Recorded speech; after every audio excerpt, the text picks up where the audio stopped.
Do pamboli nzambe para perceber opportunité ya omema arche oyo ya Peniel nzamba mona yo mutoye lelo pona koyoka liloba na nzambe Peto pamboli nzambe lisusu pona ndenge mama na biso apesi biso esika eza donné à tout le monde te so nzambe apesi biso grâce lelo yango totomboli ye pe topamboli nzambe. Bien-aimé dans le Seigneur, tozotanga makomi na nzambe na mukanda ya Matthieu chapitre 7 verset nango 13 kino na 15 je crois bien. Bien-aimé, eza so eloko akoloba te ke totelema eloko tokoki kolobaka susu te eloko wana fo ekota na kati na mutu na biso ke soto totanga liloba na Nzambe sengeli totelema biso nyonso. Matthieu chapitre 7 verset 13 à 14. Totangi na français boye. Entrez par la porte étroite, car large est la porte, spacieux le chemin qui mène à la perdition, et il y en a beaucoup qui entrent par là. Mais étroite est la porte resserrée, le chemin qui mène à la vie. Il y en a peu qui les trouvent. Liloba na Nzambe. Entre per la porta stretta, pois larga é a porta, e amplo o caminho que leva à perdição. E são muitos os que entram por ela. Como estreita a porta é, e apertado o caminho que leva à vida. Matthieu 7, 13, 14. Que encontram a palavra de Deus. Amém.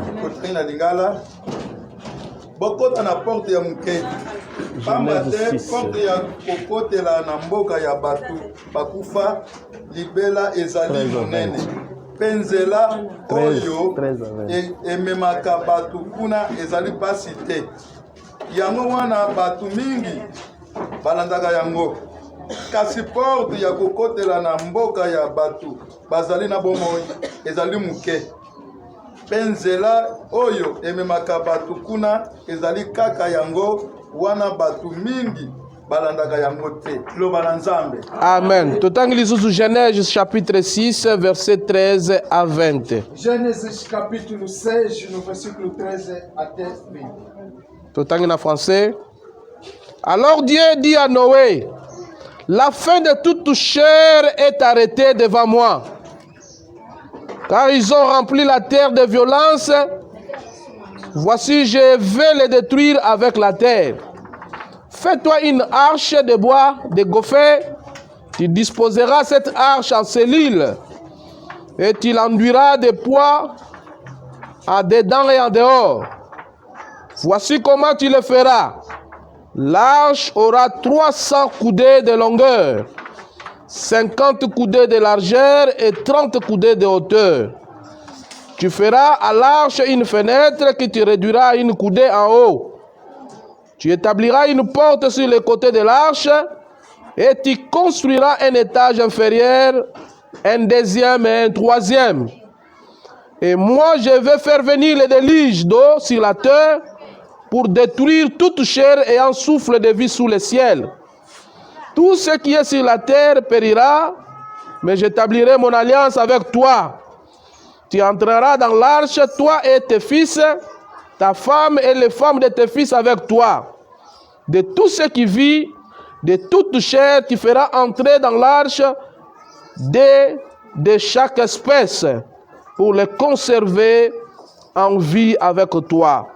Il y aura un mâle et une femelle, des oiseaux selon leur espèce, du bétail selon son espèce, et de toutes les reptiles de la terre selon leur espèce. De chaque espèce viendront vers toi pour que tu leur conserves la vie. La parole du Seigneur. Amen. Deus disse a Noé, darei fim a todos os seres humanos, porque a terra encheu-se de violência por causa deles. Eu os destruirei com a terra. Você, porém, fará uma arca de madeira de cipreste, de vida e comprimentos e revista e pis por dentro e por fora. Faça com 135 metros de comprimento, 22 metros e meio a largura e 13 metros e meio da altura. Faça-lhe um teto com um vão de 45 centímetros entre o teto e o corpo da arca. Coloca uma porta lateral na arca e faça um andar superior, um médio e um inferior. Eis que vou trazer a água sobre a terra, o dilúvio para destruir debaixo do céu da terra criatura que tem fôlego da vida. Todo o que há, você entrará, todo o que há na terra perecerá, mas com você estabelecerei a minha aliança e você entrará na arca com seus filhos, sua mulher, isso. As mulheres dos seus filhos. Faça entrar na arca um casal de cada um dos seres vivos, macho e fêmea, para conservá-los vivos com você. De cada espécie de ave, de cada espécie de animal, grande e cada espécie de animal, pequeno que se move, rente ao chão virá, um casal e a você, para que sejam conservados vivos. Palavra de Deus. Tobeteli nzambe na soma boko. Vanda esika ozali. Sente onde é que você se Bien-aimé dans le Seigneur. amado, em nome do Senhor, Nzambe ya bolingo. Deus amado, Apesi biso nyonso lelo su dimanche. nos concedeu mais domingo Ya koyeba kopusana epai na ye. de saber vir diante. Eza na bato ebele bamoni mokolo ya lelo te. Tem muita gente que não viram dia. Me biso na grâce ya Nzambe tomoni dimanche ya lelo. Hoje nós vimos domingo. Bien-aimé, tozali na kati ya année de la gloire. Amado, nós estamos dentro do. Yango nde temo tozali kopartager durant cette année. É o tema que nós estamos a La gloire de Dieu, bien-aimé dans le Seigneur. Deus amado. Et na thème na biso ya moi, No tema do mês, tozo partager la vamos victoire. a partilhar a Un vitória. chrétien est censé à vaincre tout le jour. Cristão é obrigado de vencer. Soki azali kolonga te, c'est-à-dire Não está azokoka te liboso na makambo esengeli ya koka. Me moto babengi ye mokristu esengeli a vivre toujours la victoire en victoire na kati na bomoi na ye. E na kati ya jubile bien-aimé bazolobela biso sur les relations d'un chrétien pour na nzambe na ye. Soki oza na nzambe, relation na nzambe ekomemela yo victoire. Mais soki osali ba relation oyo ekolongola yo na relation ya nzambe ekomemela yo ba défaite bien-aimé. Et bayebisa biso ete défaite eza moko eloko ezolongola biso na lolenge ya kotambola malamu selon le plan de Dieu. Balobaki na biso de muto azokende na défaite bien-aimé aza muto mikolo nyonso atombokaka otuti ye moke boye oya komonda yenga te eza cause ya kotuta te mais eza cause ya vie ya badéfaite azali komene ata lisolo ya moke mutu akosilika te okomona mutu de esi atombwami deja nyonso wana ezali badéfaite oyo mutu azali kovivre. E balobele biso lisusu encore une fois mutu aza na badéfaite c'est un homme insatisfait. Aza toujours insatisfait na makambo nyonso ya mokili. Ata otieli ye fufu alia, ata opesi ye biloko, ata osali ye bolamu, nyonso oyo kosala epasungaka te mutu wana asungaka te. Ye kuta azalaka boye. Na nsima ya kobombama na badéfaite aza toujours insatisfait bien-aimé dans le Seigneur. Et mutu oyo aza toujours na défaite aza mutu amirmiraka toujours. Il voit seulement les fautes. Bolamu oyo basalaka ye amona yango te.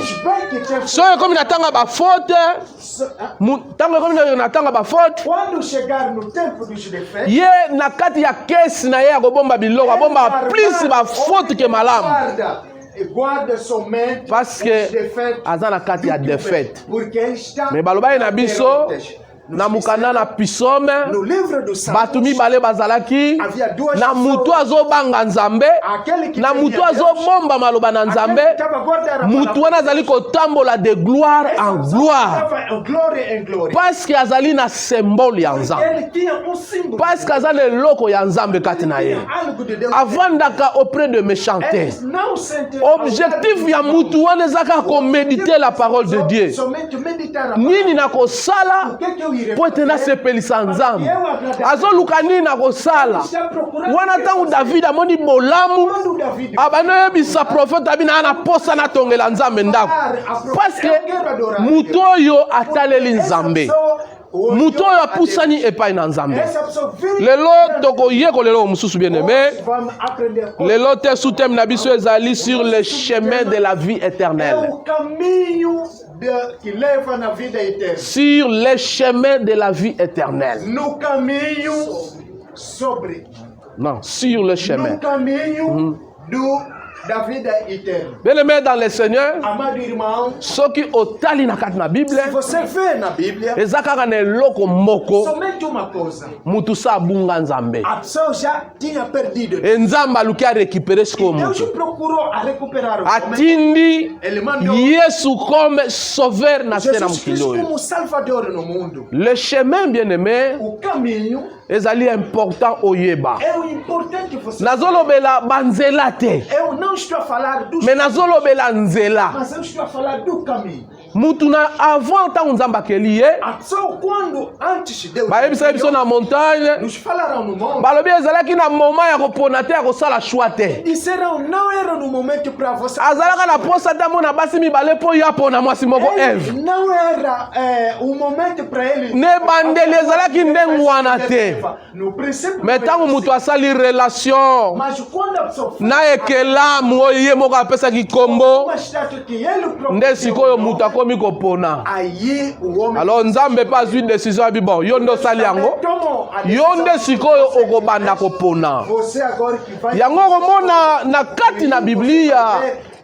Na mukanda na Deutéronome, bien-aimé dans le Seigneur, na chapitre 11, 26 à 28, kuno komona Nzamba zoloba, j'ai mis devant toi des chemins.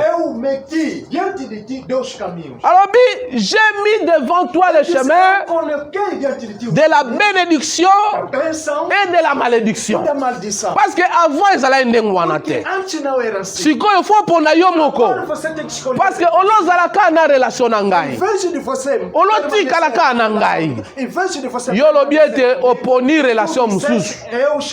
Sikoyo il faut banda pe koyeba kopona. Alobi na tie kufa liboso na yo. Na tie bénédiction liboso na yo. Na tie pe bomo liboso na yo. Mais loko na Nzambe bolamu misericordioso. Ezali obra ngai moko na kelaki. Na lingite mutasa la équation difficile. Alobi pona la vie. Ce qui on respecter ba commandement ya Nzambe et comme mayo pona koyeba ko pona la vie. Bien-aimé, dans le chemin de vie nous allons faire un choix. Choix ya malamu eza Nzamba zo ponela mutu. Choix ya malamu eza o ba pesa ki Eve na Adam na jardin d'Eden. Bova na la jardin. Musa na bino bo cultiver jardin. Bango ba kosi bango ba lukinzela mususu. Yango oko comprendre bien-aimé dans le Seigneur. Bisika totangi na mukanda na Matthieu chapitre 7. Verset nango 13. Kino la 14. Bible lobi. Entrez par la porte étroite. Car large est la porte spacieux. Le chemin qui mène à la perdition. Et beaucoup en trouvent et beaucoup entrent par là. Mais la porte étroite et large. La porte étroite est grande et large. Ezanzela onzamba lingite bisotokota. Likambali boso, Bible zolo banabiso nous avons deux portes. Porte moko zali ya munene. Mais batu ebelende baso pona porte wana. Batu ebelende balingi nzela wana. Nzoka na finalité ya nzela wana. Ezanga bomo ina seko. Na finalité ya nzela ozo me batu na kati ya liwa. Ezali malédiction. Mais Christ alobi étroite est la porte resserrée. Si j'ai la biso ezali wana bien-aimé dans le Seigneur. Le chemin de la vie éternelle. Olongwaka ndaku oyaka na église. pour un jour okota na lola. Para que dia você entrar no Ta o nzamba apesi yo bomo na seko. tempo que Deus te concedeu, Apesi yo vie. te deu a vida, Okoki kosala choix. você podia bem fazer. Eza faute na yo te. Não é. Na ebandeli choix ezalaki te.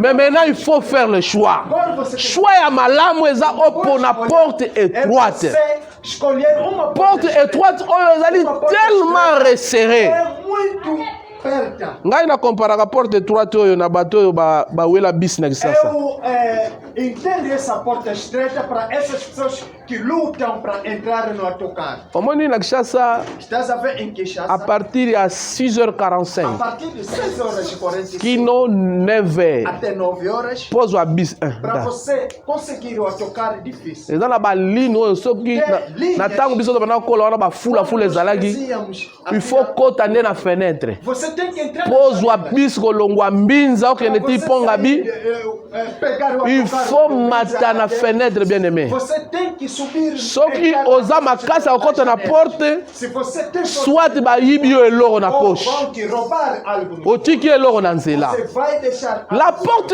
étroite, bien aimé, est tellement resserrée. é apertada. Cette porte est resserrée, ma casse. Apertada. Parce que l'homme avait toute la liberté de faire Oya Korai Kosal. Muita liberdade. Maintenant, porte Sengali Moutako Talo le comme resserré. Agora, essa porta aqui. Ils ont dépendre na papa na yote. Estreita. Ah non, papa na gazaka pasteur. Porque meu pai.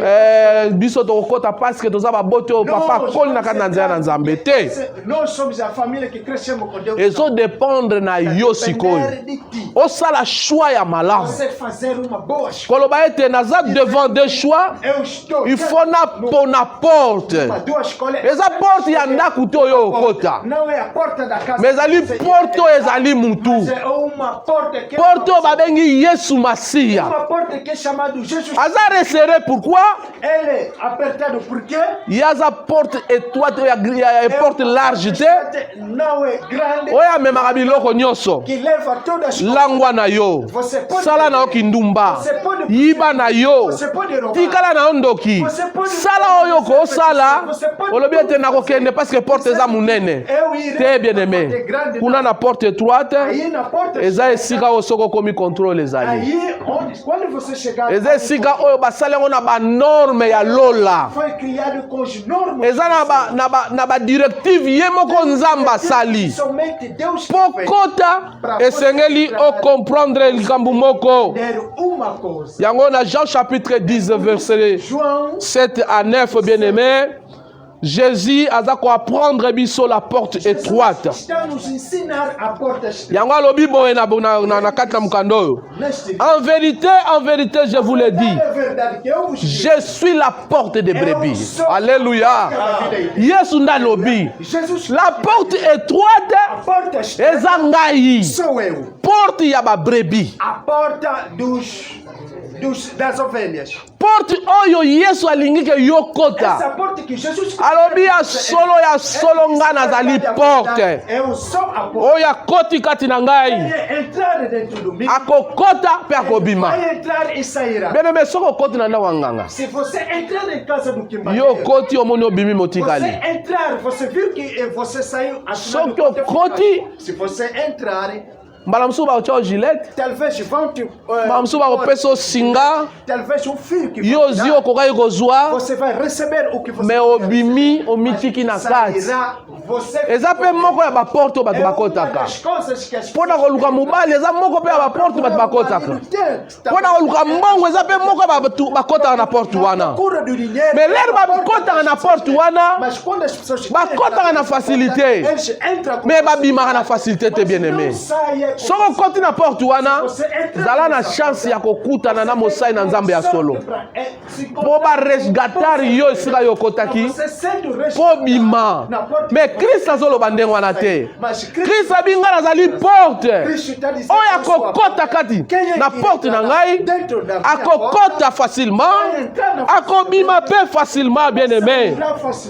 Et na kati ya porte oyo bien aimé dans le Seigneur non seulement yo kokota okobima Certamente você entrará Mais e sairá. okokutana na pâturage. Você Bien aimé. encontrará, Okokutana na pâturage. postos. Você Okokutana na biloko ya kolia. Biloko ya bomo ya seko. coisas da vida. Bayebisa biso na Apocalypse chapitre 2 verset 17. Oya kolonga. Alobi ete nga nazwi décision. Eu tomei a decisão. Banda lelo nazwi décision. Hoje eu tomei. Molongi aza nani bien aimé? Vai ser de orequeira. Molongi aza nani? Vai ser de orequeira. O Bible ezoloba oya A kolonga. Bíblia está dizendo que Molongi aza mutu oyo o vencedor a comprendre ta na ye. que entendeu o Abi lelo so nakufi. vai dizer hoje se Te. não. Nazela na jugement Nzambe te na mi juge nga moko. Soki nakufi lelo Eu vou me julgar. nayebi esika na kokende. Eu bem sei. Molongi aza mutu oyo azozwa décision. Alobi pendant que naza nao na vie awa Quando que eu estou aí. nazopona Yesu lokola mokonzi mpe mobikisi. Jesus Cristo. Nazo abandonne vie oyo. Abandonar esta. Balobi na moto akolonga. Disseram, nessa pessoa. Omani kashe oyo biso tomona te. Mana caixa que nós ainda não vimos. Mani kashe oyo biso tomona te. Toyoka na Biblia. Na oyo akolonga Nzambe akopesa ye mani kashe. Yango Yesu azoloba. Non seulement naza porte. Okokota. Okobima. Mais pâturage eza mpona ntina na yo bien aimé. Pâturage ezali mpona ntina na yo. Voilà pourquoi bien aimé esengeli oyeba. Amado irmão, você Yesu azo confirmé na Jean 14 verset 6. no João 14, versículo Alobi je suis le chemin, eu sou o caminho, la vérité a verdade et la vie. e a vida. Chemin tozolobela la vie éternelle. Estamos a dizer da vida. Bien aimé eza kaka Yesu. É somente Jesus. Soki ondimeli Yesu na bomoi na yo. Acreditar em Jesus Cristo. Oza na posa ovivre de gloire en gloire. Glória em glória. Oza na posa okoma na victoire. Você quer atingir a vida. Defete ezala passe mpo na ntina na yo. Christ alobi je suis le chemin. Jesus Cristo disse, eu Eza na bato ebele bazoluka ba chemin ya kobonga. muita gente que estão a procurar o caminho. Nga nabetela bino lisolo. Eu tenho vos dito. naloba na bino mokoma ona komai na mbara. Eu uma vez eu Ambara total solution na komona te. não havia solução. Nake ko consulter Eu fui onga consultar na mana omenga grand frère dans la foi. aquele que eu chamava do mais velho. Azalai modèle pour nanga. Ele era modelo. Pour lena bana ko teya. Quando eu Na pregava, bana loba faina teya lokola ye. eu dizia que Azalai modèle pour nanga. ele era Na kepa na ina ibisi nga eu vi. fui diante dele. Grand frère. Vraiment Irmão mais velho, é na verdade. nga naza coincé. Eu estou apertado. Na ko kasute. Não estou conseguindo. Nazomona na libanda Eu makambo estou, a ver, eu nyonso. estou fora do tudo. Tala likambo na vivre yango. Essa coisa que eu estou a viver. Mais nini na kosala? Mas o que eu irei Yo fazer? modèle na ngai. Você que não me Pesa nga réponse. me dá resposta. Sunga Me ngai. ajude. Ayebisi nga lobi. Ele me disse, Omoi na makambo oyo. estás a ver nessas coisas? Naza eloko na koka te. Eu não tenho nada que eu possa conseguir. Eloko na sepela nazala sincère na nga. Eu quero agradecer. alobi porque foi sincero. yo kuta ozovivre be nga nazovivre ya kokangama kosangana te. Estou a viver, Mais ye oyo azalaki modèle. mas ele era Bien aimé olingi ovivre Você quer gloire ya nzambe. glória de Deus? Omona ke Você vendo, nga naleka liboso te na témoigner mpo ya nini. eu não passo a Est ce que nzambe wana Será que este Deus alembani makambo eza kati na yo ele já se cansou das coisas? te? Yo nde nano bandi na bandeli te. Você ainda não começou. Yo nde moto olingi kobanda te. Você que não quer começar. Nzambe oyo nga nayebi O Deus que soki yo bandi asalaka. se você começar Soki yo osali premier pas ye asalaka deuxième pas. Soki yo olobi Seigneur nakoki te. faz o segundo. Parce que dans Jean 14 verset 6 alobi je suis le chemin. Ele disse Ozoluka nzela il est le chemin bien aimé. ele é o caminho Ozoluka nzela ya kobonga il est le chemin. para melhorar. Oyo komema yo na royaume azali Vai koreserve. te levar no reino que Non seulement azali le chemin, somente que ele é o tolobi bachemin ezali ya ebele. tem muitos Mais na kati ya bachemin oyo ya pas la vérité. caminhos há uma verdade. Na kati ya bachemin oyo ya pas la vérité. Esses caminhos não há verdade. Christ alobi teke naza banzela. Cristo disse, Te alobi ndenge wana te. não disse que eu sou os caminhos. Não. Alobi je suis le chemin. Ele disse eu sou o caminho. Alobi la vérité A verdade eza ngai. sou eu. La vie. A vida Ezanga. sou eu. Nazala posa na kota na le chemin de la vie. Tenho a vontade de entrar no caminho da La vida. première des choses à faire, bien aimé, Primeira coisa de fazer c'est avoir Christ na kata é bomoi na ter yo. o Jesus Cristo na tua Te vida. kozala na Christ na dimanche te. Não tenha Tozala ba chrétien mingi a tozawa. muitos cristãos que Toza ba chrétien à dimanche. são cristãos do domingo. Toza ba chrétien oyo pembeni ya mama. Ao lado da mãe, Toza ba chrétien somos makasi. cristãos muitíssimo. Toza fidèle. Somos fiéis. Mama mona ngai. Que a mãe possa So na saibo mama oloba. se eu ouvir adiante da mãe, mãe vai falar. Toza ba chrétien oyo na monte. Cristão no monte, Te bo santo na nzambe. nós somos santos de Deus. Bo santo na nzambe. Santo de Deus. Mais te Christ na posa ko za chrétien bo santo wana te. Não precisa desse tipo de cristão. alobi nzela oyo ngai naza nango eza nzela ya verité. É o caminho da verdade. eza nzela te oyo ndambo ya masonge te. pouquinho do ezali nzela ya verité bien aimé. caminho da verdade. eza nzela oyo ekomema yo malembe malembe na verité. Devagarinho, devagarinho. soki okomprendre yango te Se você não entendendo, mokolo asuka okoloba no lokola último dia, irás lokola likaku moko aza na kaye na ngai awa. como essa pessoa que está no meu caderno. lokola likaku moko aza Ah, como o macaco que está no meu caderno. na obetele bino liso ya likaku wana. Vou vos contar essa história desse macaco. Christ est le chemin bien aimé. Cristo é o caminho, amado irmão. La vérité A verdade et la vie. e a vida. ntango nazotambola nazoyeba ke Christ aza vérité Estou a saber que Cristo é a verdade. aza vie Ele é a vida. ye nde chemin. Ele é que é o caminho. naza na ntina naluka chemin Eu mosusu te. não preciso de procurar outros caminhos. bien aimé esika totangi na mokanda ya Genèse chapitre 6 Gênesis capítulo 6, verset 13 à 15. versículo 13 até 15. bien aimé Noé bapesi ye mission ya kosala. Noé lidera uma missão para fazer. mission yango ezalaki Essa missão era esengeli baboma oyo babengi mokili. matar o mundo, destruir o mundo. Bon, Genèse 6 à 13 yo tanga tina 20 eza malamu. Você pode ler até 20, é bom. Noé bapesi ye mosala oyo badimension nyonso azwi epai ya nzambe. Ele recebeu directive ya kosala mosala diretivos de fazer a epai ya nzambe. diante de Deus. badimension ya kosala mosala Dimensões de fazer a epai ya nzambe. diante de Deus. Na kati ya direction oyo bapesi babi Nessa dimensão, osalaka porte moko. você somente irá fazer somente uma porta. nga namoni bato ya Noé munene munene ndenge wana vraiment. Grande. biso bato tozwa chance ya komona babato ememaka Nós vimos a sorte de Petróleo. barcos que levam o eza 2 fois terrain ya football. até 3 fois. mais com eza lokola neti moto aza awa ti 1er de maio je crois à peu près. uma opção aqui até aeroporto. non pas aéroport Passa peut-être 1er de maio 3 vezes 3, passa. eza molai. É grande e soko lobi otambola na suka ti se suka você quer andar do princípio até no fim, ofo lemba você tem que se okosala 1 heure du temps você pode okoma ti na ebandeli kino na suka. chegar até lá no fim. siko bato ya Noé Agora o barco do Noé, porte kaka moko somente uma porta. po kota na bato wana Você entra porte para fazer kaka isso, moko bien aimé dans le somente Seigneur. uma porta. ezali nini É o quê? elingi oloba nini.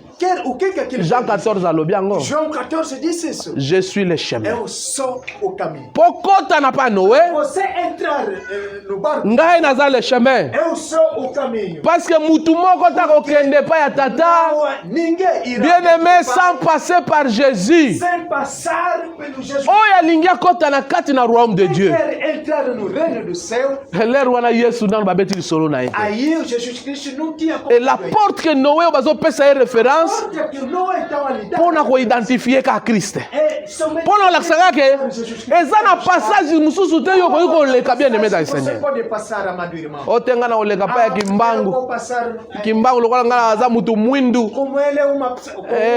ya kosolola bien mpona biso bato mwindu omoni tozalaka na mwa bolingo moko boya molai Nós, negros, temos um amor. ate ngai lokola naza musulman fo naleka nano epai ya Mahomet No Mahomet, te. não. Jean 14 bien aimé 14. alobi boye Diz o seguinte: Yesu aza nzela, Jesus Cristo é aza la vérité, Ele é a verdade pe azali bomoi. e também é a vida. Mutu moko ta kokende pa ya tata, Ninguém irá diante do soki Pai aleki epai na ye te. não passar para mim. Nowe ntango nzambe azoyebisa ye azopesa ba instruction, abi porte kaka moko. Esse somente uma porta. Bien aimé, combien d'espèces toza nango Peças que nós ya ba temos, animal. os animais, Po ete ba animal wana lero bakoya bakotaka na porte moko wana kaka. somente numa porta. Porte yango bien aimé basali Essa porta que foi criada na dimension ya Nzambe. na dimensão de Deus.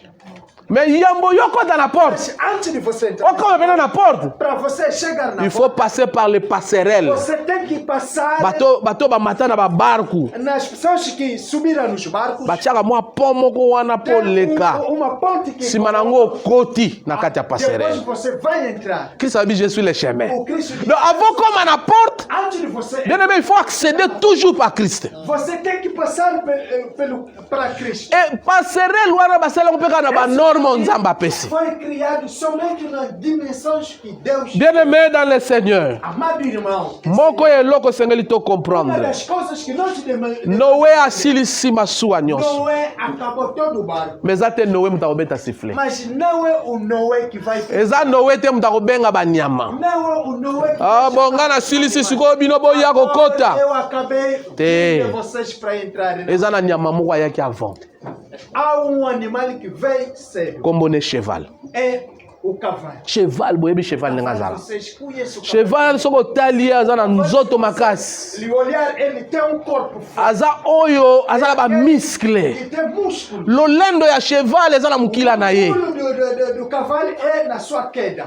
Lolendo ya cheval eza na bacrémière na yo ezalaka awa. Do cavalo é. Soki cheval alingi asalelo lolendo komona ndenge bana kodingisa bacrémière wana. O orgulho dele, você vai ver. Aye mbango epa Noe. Ele vai ver. Na ta ya Nzambe te.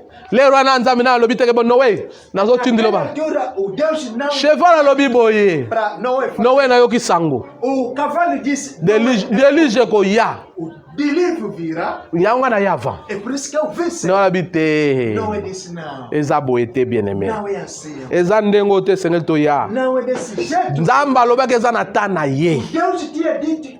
Tem o céu. Yango Psaume azoloba. Por isso, Na Psaume chapitre 147 verset 10. Salmos em 145. Tina 11 elobi boye. Até 11. Ce n'est pas dans la vigueur du cheval Não é no vigor qu'il se compte. que se conta. Ce n'est pas dans les jambes de l'homme Não é nos pés qu'il met son plaisir. ele coloca a sua. L'Éternel aime ceux qui le craignent, Gosta aquele, ceux qui espèrent à sa bonté.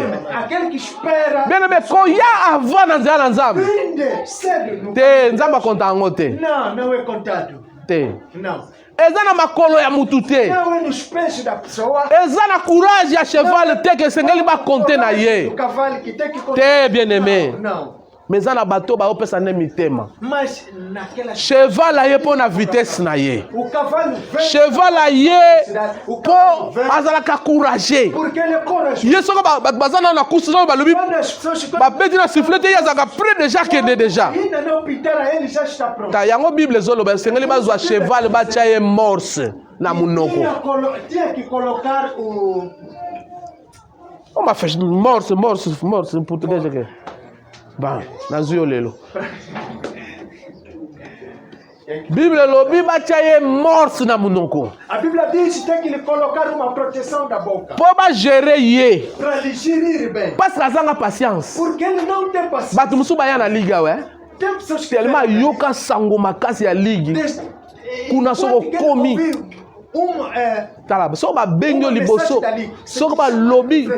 Obotaka te okobota. Ah, se você não Aye. irá de nascer. Na courage wana nyonso. Com toda aquela coragem. 6 mois. 6 meses. Une année. Ano. Patience. Paciência. Patience. A paciência. Cheval azanga patience. O cavalo não tem paciência. Cheval O cavalo persévérance ezanga ye. não tem a perseverança. Na nzela ezosenga O persévérance. caminho precisa da Na perseverança. nzela ezosenga ndenge yo oza te. No caminho não está Yango precisando. tozomona bato mosusu ayoki Estamos a ver outras pessoas. aye awa Quando veio aqui, babenge liboso akangolami. Quando vão lhe chamar à frente, é libertar. Bongo nga muna ya ndakala. Eu que tinha vindo. Bongo nga ndenge nini nayebi te. Como é que eu não sei? Toza na posa te oya na nzoto. Nós não precisamos de você vir. Kolo paza na posa te oya na nzoto. O Deus também não precisa de você vir com o corpo. Motema. Mas é o coração. Motema soko pesi yango. Se você dedicar. Hébreux chapitre 10 ezoloba boye. Capítulo 10 diz o seguinte. Mon juste vivra par la foi. O justo viverá pela fé.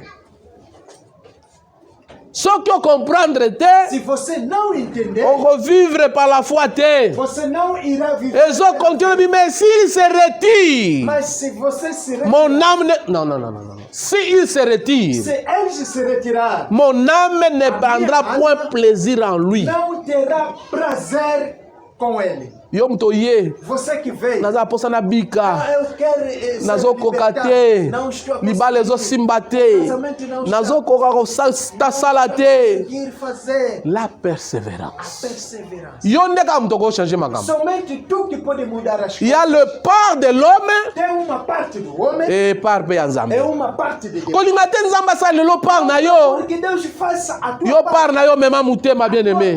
A tua parte. Zwa foi na maloba baocha. Pega, coloca a sua fé. Yango nde kosala ke permettre yo Que vai fazer. o comprendre. Entender. Bien aimé le cheval. O cavalo. Ezali ko symboliser bato bandimi Yesu. Simbolizar as pessoas que receberam Jesus. Yesu aza mokonzi, Yesu aza mokonzi. Amen na ndimi Yesu na landa ye. Eu recebi Jesus Cristo. Mais suka na longwe na nzela.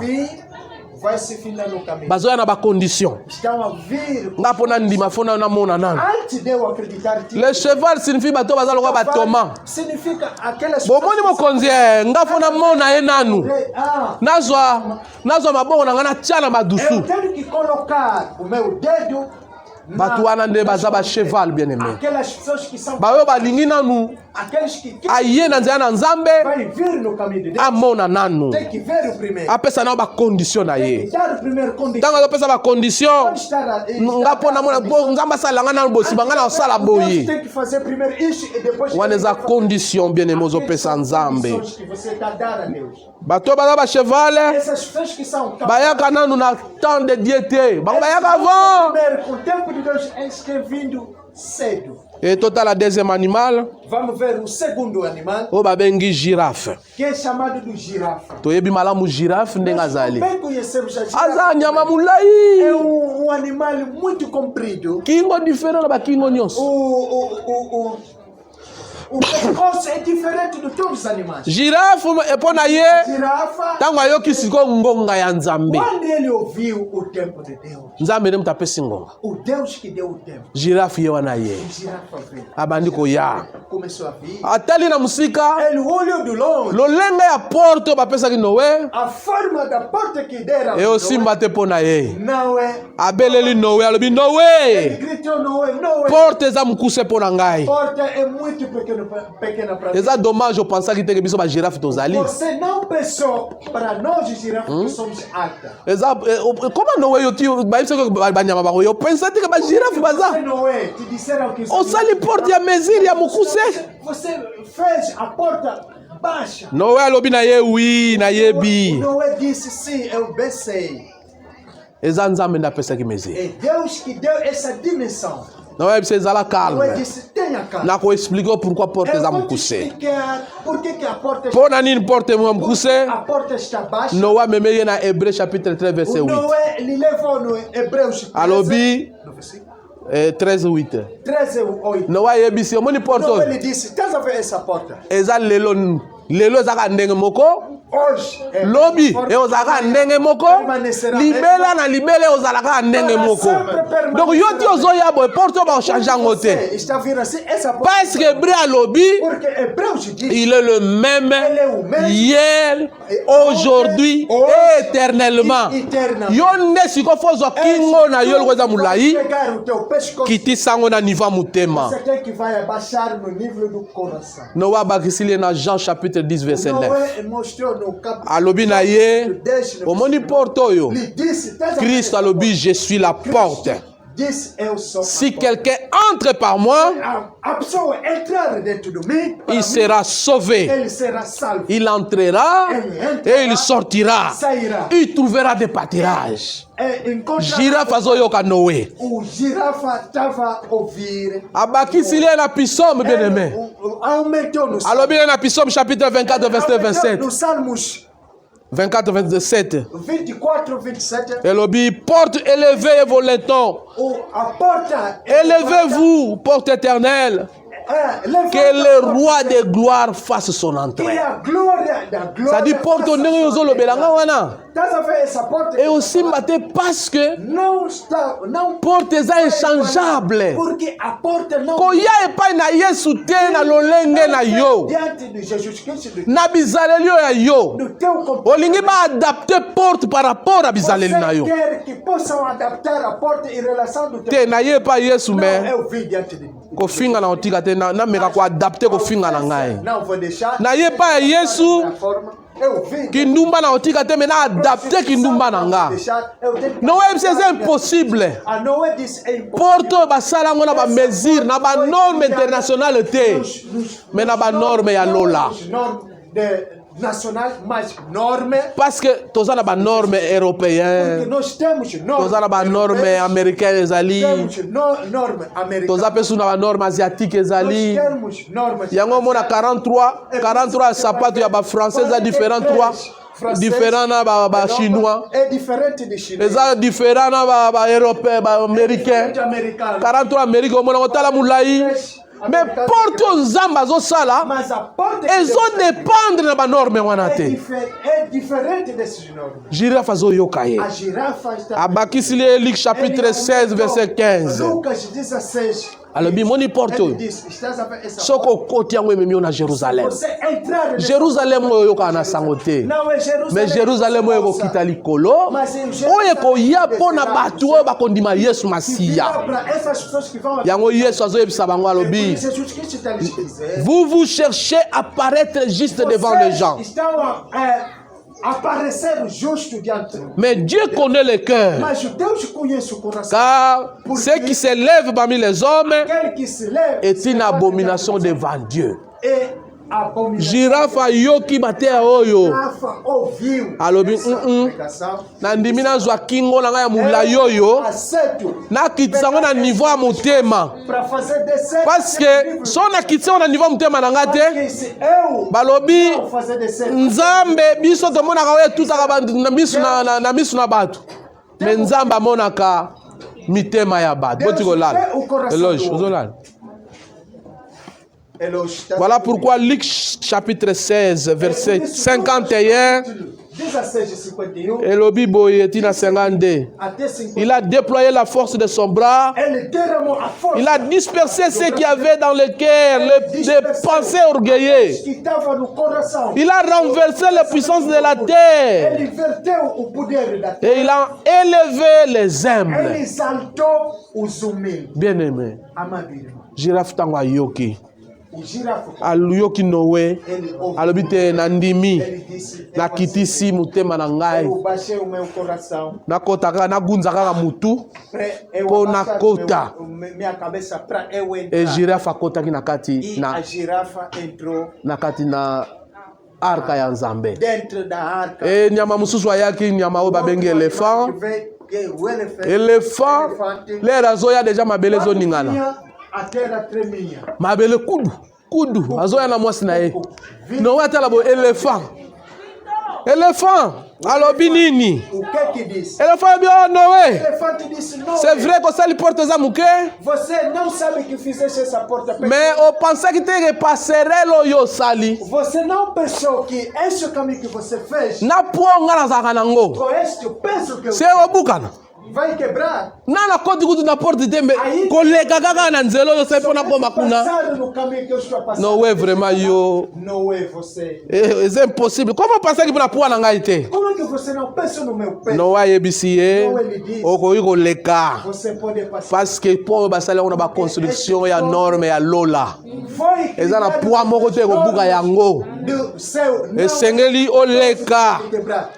Parce que ce qu'on comprend de que l'as de Nzambe zali Yesu Masiya azota la grandeur ya munene oza nango te, azota la grandeur ya ba problème oza nango te, mais azota la foi oyo oza nango okota na kati na arche oyo azo préparer soko tie foi kati na ye okokota na kati na arche oyo yango Noé alobi na ye yaka na lakisa yo na Jean 14 na verset 6 il yaka na lakisa yo parce que alobi tala omoni pon oyo eza Yesu yende soko koti et ozala bien éléphant yebisi ye lisusu non c'est vrai mais oyebi ke nga naza munene otanga Bible te yo tanga Bible te esengeli o comprendre na Matthieu chapitre 6 wana éléphant akomo conseiller sikoyo Noé yo na mono tanga Bible bien te tanga na Matthieu chapitre 6 verset 20 à 21 balobi nini amasse-toi des trésors dans les ciels car là où est ton cœur là aussi sera ton trésor. Non, là où est ton trésor là où aussi sera ton cœur. Omoni te onga na memi nzoto nanga muneno nyonso pona ya nango me yo porte osaleza muke. Noé alobi na ye lisusu alobi justement wana éléphant zo continuer abine justement omoni na argo yo sali na ina somba place ya première classe na mbongo na nazala ngo munene na nazala ngo lukola naza trésor na bana lia mingi naza munene il faut nazwa première classe na somba na wa ebisa bilobi ko eza ofele. Il y a beaucoup de gens bazo comprendre que lobiko eza pona richesse oyo aza nango eza pona mbongo oyo aza nango te bien aimé lelo na koyebisa yo kobikisama pona yo eza pona lobiko ya ofele parce que Yesu apesaki bomoi na ye pona tina na biso bien aimé dans le Seigneur. Noé azongeli alobi avec Dieu le salut est gratuit bien aimé eza kaka par le moyen de la foi na grâce o Yesu andima ikomi bwaka na ekulusu ami pesi na kati na ekulusu po ete biso to comprendre lobiko pona tina na biso. L'éléphant est d'accord. Il faut na ndima na konda ngande fo na konda porte oya munene te ayonde fo konda bien aimé dans le Seigneur porte oya munene te yonde fo konda yonde il faut tika oyo salaka yonde fo longola oyo lobaka porte ko tika la jamais ko changer bien aimé dans le Seigneur. Porte ko changer ta mko mokote abandonne oyo salaka wana aussi décision erotika yango lokola éléphant tikaki alobi ete malgré naza munene malgré naza na richesse nanga naza na posa na somba première place na kati ya arche mais porte ezokoka na te na ba richesse wana lobiko eza ofele bien aimé dans le Seigneur. Soko ndemi Yesu lokola mokonzi pe lobiki na kati na bomoi na yo oko abandonner oyo sala à cause ya royaume na kotika escroquerie à cause ya royaume na ko abandonner biloko za futilité na kati na bomoi nanga richesse oyo esukaka na cimetière mbongo esukaka ta kwanza omemi yango te mukolona tozosala discussion tolobi prophète tibiso sur mbongo atiki na baza parmi ba millionnaire ya ba pasteur africain mais bazo kundaye ni cercle ya or basalité bazu vitre za cher ça matière chère ata bakundake na or una osalela en Thérèse likamni abandonner oyo ekopekisa yo kota na porte. Abandonne ou qui va t'impedir você entrar na porte. Ezalaki na nyama mususu. Havia um animal.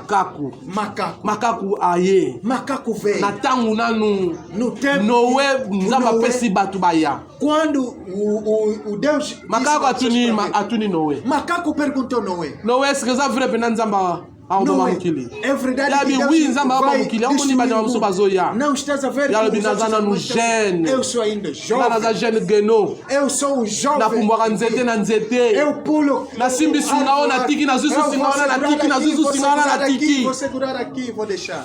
Mais na kati kuno che bani basingebele. Mas aí você Est-ce que colocou banzete kuna filhos. ezebele? Será que tem muitos Na pumwe koto na lie banana, na pumwe koto na lie banana. Kuna na mangoliaka biloko moko banana Aí kota ki. somente uma coisa. Te noe. Não. Lereza nanu. Não, Omaninga na ainda zamba. tem outro. Na tambulaka te na sota ka sota ka Eu, sota. aí no campo, Lena eu na tenho mbula. pulado. Na oya mbangu soti vir. soti na diembe na oya. Lançar o grito, vou pular. Makavu akei banana pra Macaco banana. vem, banana para banana. Analia nanu banana. Deixa eu comer. Na sakana primeiro. nanu. Deixa eu brincar. Tangu primeiro. likolo eyindi. Quando escureceu no céu, Litanga moko ekweli na poso. uma gotinha. Ya ta likolo caiu, bina ezana ele no olhou ble e na disse, lekomi mwindu te. Não, ainda não Lere escureceu bem. zananu. Ainda tem Na tempo. sakana nanu. Deixa eu brincar Bene tu ainda. vois cette terre ozo perdre. Estás a ver o tempo Tango que yozolo você está banano perdendo? ezananu. Quando você está dizendo Na que ainda tem zananu, tempo. lere zananu. Eu sou ainda jovem, ainda Lere tem wana tempo. bazokanga Aquele tempo, porte ezokende. estão a fechar a porta. Lere wana O barco está ezopusana. afastado. Soko O bakangi tempo porte. está- quando fecha Maye a bana porta, komata. a água vai Barco começar a ekoningana. subir. O barco Ekozala vai sous place mexer. ezali te. Não Lelo estará peut-être mais na no pene lugar toza na onde está. opportunité oyeba nzamba Hoje, solo. primeiro no PNL, temos a oportunidade de conhecer o verdadeiro Deus. Amen. Mais olobi de liane à liane. Mas você vai dizer, não, do fio De branche a a fio, branche. árvore para De árvore, banana à banana. de banana para banana. Na pusa nanu. Deixe-me Il y a brincar encore le ainda. temps. Ainda Maintenant, tem tempo. temps ya malamu. O bom tempo, Bible lobi. a Bíblia diz, Soko yoki mungongo se azamba. você ouvir somente a Resiste te na palavra, não mungongo. resiste na Bongo la palavra. motema parce que oyebi lobi te. Muda o coração Oyebi quando te você não lobi conhece. ekozala ndenge nini. Você não conhece Oyebi amanhã te como você soki será. lobi na Você kolamuka. não sabe se amanhã Makaku eu apusani vou bo musika. acordar. Lera O moni macaco mbule foi bandi longe. kokita. Quando começou a ver Aye chuva, mbangu epai ya veio Noé. rápido diante do Noé. Apusani pa Noé abandi obelela ye. Do Noé. Noé. Fongola porte. Abre. Ezanga makako oyebi bien. É uma Oyo tosololaki wana eza ngai. Fongola porte. Abre a Noé porta. ayebisa binga muna kangi Noé porte disse, te. não sou eu Kolo que ya fechei porte a porta. akangi porte. O Adão é Bene da porta bekozela fechada. te obikisama na bamoma ya Espere pra difficile. você ser curado no momento de Eza na bato mosusu nzambe amema bango nde Até pessoas na que mbeto Deus hôpital leva ndake na oyamba Yesu. até na cama do hospital aonde que Tozalaki na nós ndeko na biso awa tokenda otali na mama na hôpital. nós estávamos tivemos a nossa irmã que fomos visitar. Ndeko wana komele na ndimaki komele na ndeko wana. Aquele irmã que é Igete. Iguete. Igete siko Yesu ndende. So na bibi papa. Ah, quando Na ozanga so église te. não vou. Na ngai biso kenda mbeto pe hôpital kobima. Ah, quem que disse que Wana yo mto ozoloba pona noza makasi. Aí você que está a falar porque ainda tem força. Nana yebi so so koto Quem hôpital que disse que kobima. se você entrar no hospital irá de sair. Na ngai yebi so so ko lali olamuka Quem lobi. disse se você dormir vai acordar amanhã. Assurance ozo zongo wa. Essa segurança que você tem. Ololoba pegar onde? te na tango nga nazala mboye. Esse tempo que eu Nazwa décision. deixa eu tomar a decisão. Nazwa décision sikoyo. Tomar a decisão. Na arranger vi nanga na nzambe. Para eu arranjar. Ata na okufa soki pauvre na Mesmo nzoto. morrer Me pobre, molimo na ngai kufa riche. Mas a alma rica. Amen. Koza na assurance alobi te. Não. Lobi ekosa yo. A segurança amanhã. Zala na Porque amanhã assurance vai sikoyo. tenha a Parce que segurança hoje. makaku Porque lera ye Noé fongola. quando vê Noé Noé alobi désolé. Noé disse. Nga muna kangi porte te. Disperse. Não sou eu. Nga muna kangi porte que te. fechei a porta. Yango Noé azoyebisa makako ya bibato nyonso balobaka A Seigneur, morte Seigneur. Está dizendo macaco. Todos que falam Senhor. Seigneur alobaka bino na yebi bino te. Vocês Poko não- mitar, porque tango vocês banaye koloba, quando oyokaki te. você não- Bien aimé dans le Seigneur, Amado irmão, le chemin de vie, o caminho da eza vida choix esengeli osala. é a escolha Mutu osala que você oshwa te. deve fazer. Kozela Que tar te. a escolha de- Poso kozeli tar. Se Tango você bakokanga esperar porte, à tarde, okobelela. porte, Nazali mondimi ya você peniel, vai nazali eu mondimi ya sou- montagne, eu sou o Cristo nazali do mondimi ya jubile, eu sou o nazali Cristo. mondimi ya Eu nabandaki sou o na ndako ya prophète nazalaki. eu ia- Bayebaki nga malamu na ndako na bandaki koya. Em casa dele eu Nzambe na ia. ntango na oyebisa alobi Deus irá te dizer. désolé parce que tous ceux qui me disent Lamento, Seigneur Seigneur porque todos aqueles que me digam complétez Senhor, tous ceux qui me disent Seigneur Seigneur completa. Todos que me digam Senhor, Senhor, não entrarão no reino do céu. tokangi miso na biso Fechemos nossos olhos. bondela ndenge oyoki maloba na Nzambe Ora do jeito que você ouviu. a ezali palavra. important comprendre É o importante de você entender. na ntango ya kala No tempo antigo, Nzambe alobaki teke moto apona Deus não tinha dito. Se você que come Deus sem ele vai escolher. topona. Agora nós temos que escolher. E sem ele compreender. Você tem que entender. Se eu poni malamu te, Se você não escolher bem, vou salerera macaco. você vai fazer De banana a banana, de macaco de banana para banana, de liana a liana, de liane em liane, etapa a etapa, etapa a etapa, pe suka nango, e no fim daquilo, bakangaki porte. fecharam a porta. Masu ekendaki. O barco foi. Abelelaki, no way. Então, no way. Fongola ngai. Abre. No way. Abre para mim. Naza na No way. poso fongola. Eu preciso você abrir. Me como aqui trota. Mas era.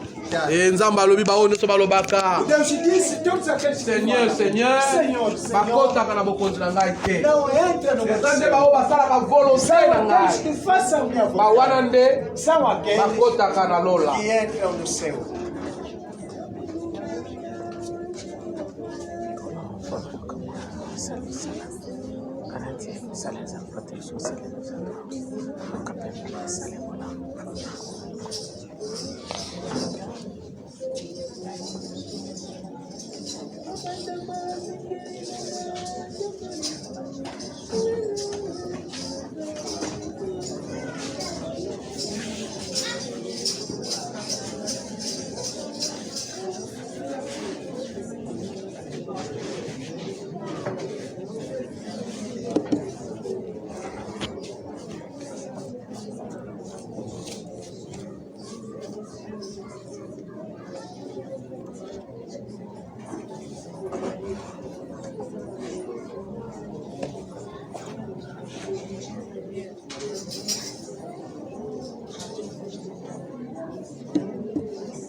Tolobi amen. Amen. Tolobi amen tobeti maboko.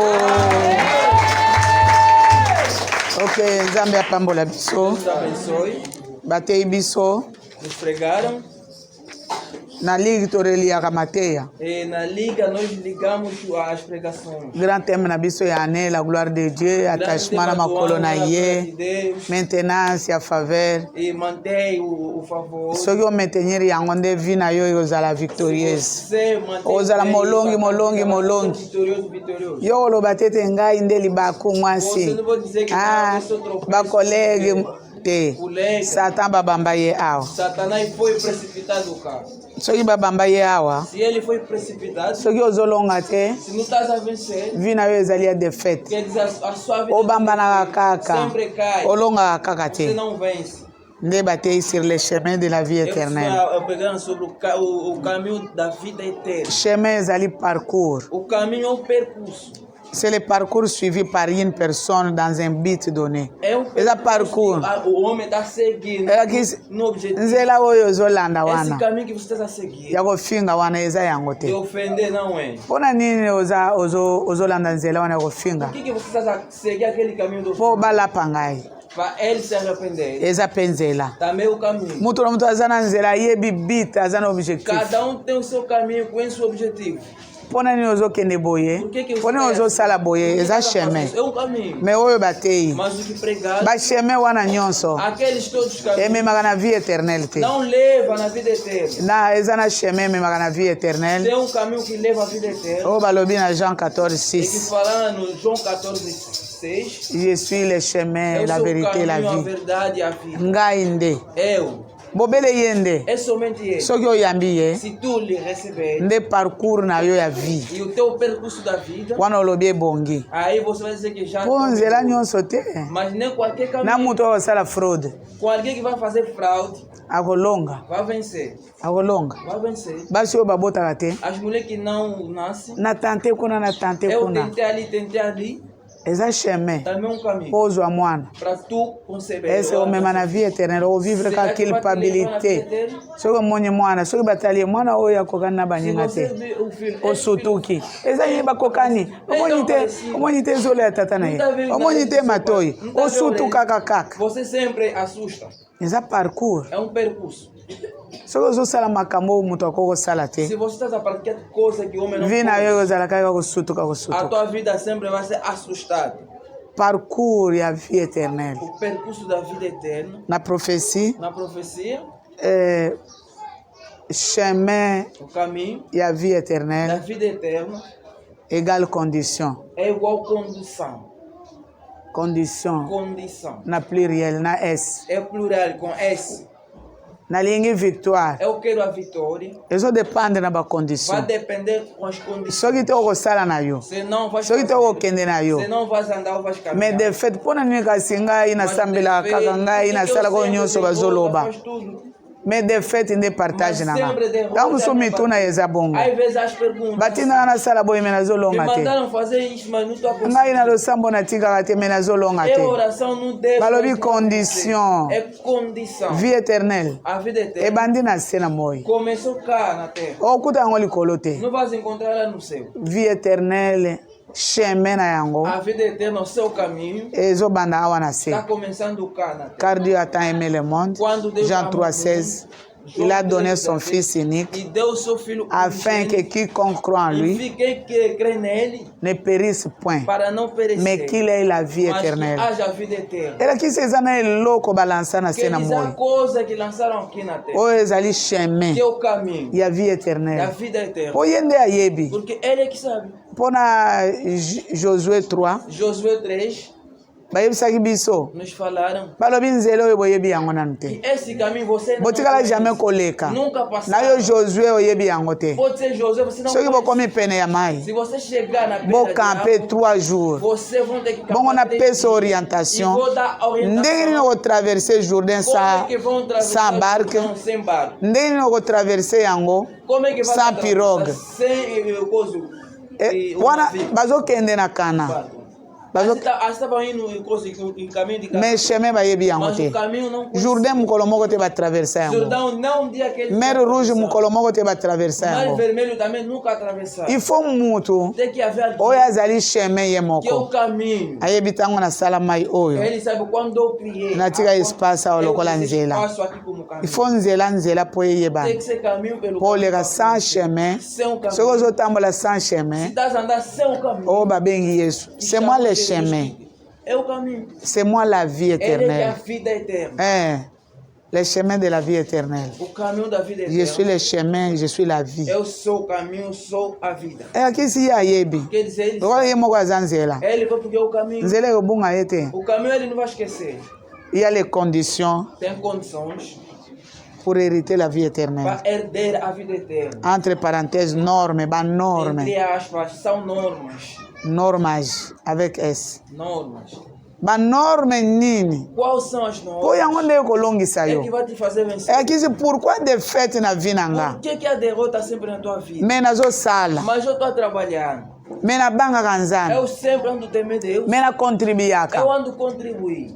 Banorme nde. São normas. Vie éternelle eza na banorme na A vida yango. eterna tem as suas normas. Eza na norme balansa na se. Tem normas que lançaram cá. Oyo nyonso akorecevoir ye. Quem é aquele que vai receber? Ye nde akozwa vie éternelle. Aquele que vai herder a vida eterna. Est ce que oza na ye? Será que Oyo azali chemin, oza na ye. caminho, você está com ele? Oyo azali vie ye moko. O que é a vida própria? Você Mpona nini okufaka kaka mikolo Por nyonso? que você morre todo? Banorme ezozanga yo. Porque você não tem normas. Biso nalingi bayebisa biso boyamisa bato oyo Yesu. Aí faz receber essas pessoas. Me bato yango basalaka mosala. Mas essas pessoas trabalham. Nzambe azomona bango bazanga Yesu. Deus está lhe vendo. Bofukamisa boyamisa bango Eles Yesu. fazem ajoelhar e fazer receber. Ntango mosusu oza bongo. Às vezes da mesa assim. Soki oza na ye te, Se você não tem oyo azali vie, oyo azali aquele que é a chemin. vida e o caminho. Vie trouble. A vida De fait, pour David alobi na Psaume 18, E salmos, Davi disse, verset 5. Alobi soki na ennemi environne ngai. se o inimigo me Soki bloquear, kufa elati se ngai. a morte me revestir, Ngaza na affaire te ya koli te. eu não tô Moto aye na manduki nga mpe nazwi manduki. Alguém vê com a Alobi soki nalobi sois loué l'éternel. só falar somente seja louvado o Senhor. Baennemi batiki ngai. Todos os inimigos Kufa etiki ngai. morte e milagre. Mpo na nini? Por quê? Aza na nzambe yango. Porque ele tem um tal Kumama na yo nzambe oyo aza na kati na seja ngai. louvado Deus que está dentro. Yo oza na nzambe te. Você não tem Me Deus, odeklaraka vie mas éternelle. você declara. Odeklaraka naza na chemin. Você declara que estou no Oza na chemin. Parcours oyo okendaka wana. esse percurso que você vai Eza yango. é aqui. Lelo nga namoni boye. Eu os vi assim. bayo kozwanga na mutuka to ya na E église vieram buscar. wapi mai eza te nzambe nake koluka mai Deus foi procurar. mai wana babidon wana bazoteka mai Aquela nakuti bato baza na pompe na bango mwasi na mobali Porque tem a. mwasi azotoka mai mobali avandi wana babidon wana na lupango wana bazoteka mai na somba Aquele bidão, será que estão vendendo água para mim? mobali alobi na mwasi na epesa ye mai E akena o kosomba homem respondeu só. naza mpe ata na eloko te Eu não tinha nada. naza na retard Eu estou soki atrasado. nalobi botika ngai pedro aya kozwa Se ngai você disser que não, ntango mosusu motema ekobeba ye Aí vem o coração. soki nalobi bozela ngai Se você eu falar me ntango mosusu espera. bango mpe bazoketeya yosala retard Então empregar vai atrasar. na maintenir bango bozela ngai Ainda vou lhes manter. mobali alobi mwasi na ye epesa ye mai E o homem disse a sua Me engana zangi eloko. Mas eu não tenho nada. mwasi alingi apesa nga na kantine A esposa tentou me dar. mobali ayebisi etyela ye na bidon bidon yenye efuka O marido kutu disse: olha, lhe mete no bidão. mwasi asalisi yenye na mobali na ye E a mulher faz um sinal. nga na comprendre Eu entendi. azolobi yakoya kokimisa biso bidon Ela se disse: não, vai querer fugir com o bidão. bidon yenye efuka deja oyo bafandela wana Bidão já que está machucado. nga na comprendre nini azoloba Eu entendi o que ela. na répondre mwasi wana Respondi na mulher. na biyo otalaka bilongi te Você não anda a reparar bem os rostos? ye alobi na ye te Ela não fala. me na kati na ye Mas dentro dela, tala parcours veja o percurso. na munoko oza mutu malamu Na boca és uma boa pessoa. me nzambe atravaillaka na kati Mas Deus opera com dentro. asali kaka boye pa Ele mobali só na tem ye um toque. nzambe ayebisi alobi Deus yakoya kokimisa bidon Ela disse: não, vai querer fugir com o bidão. nga nayebisi ye Eu respondi: botalaka bilongi te você não olha, não repara. elongi o oyo rosto. ndongo ozomona eza kokimisa eloko Será que esse rosto está bem para fugir mesmo com o oyebi bidão? kodifferencie bato Você te não sabe diferenciar as pessoas. apesi nga mai na bidon na ye nye fuka Me deu água no bidão. eza na chemin É o caminho. ntango na ye lokola eza mbala liboso Quando eu cheguei, como pela nakomaki na croisement mabele ya rouge eu nzela cheguei no cruzamento. ngai nabandi kokende nayebi te nautaki wapi nzela oyo oyo Será que eu vi nakei daquilo ali? Eu fui. nazokende kaka Eu sempre onde nazokoma te Como eu não estou a chegar? nde namoni seline na croisement na ninga na ye E eu vi Celina no cruzamento. abi mama Mãe, oke wapi tá saindo onde? nabi nakende ndako Eu estou em casa. boye te Aí não.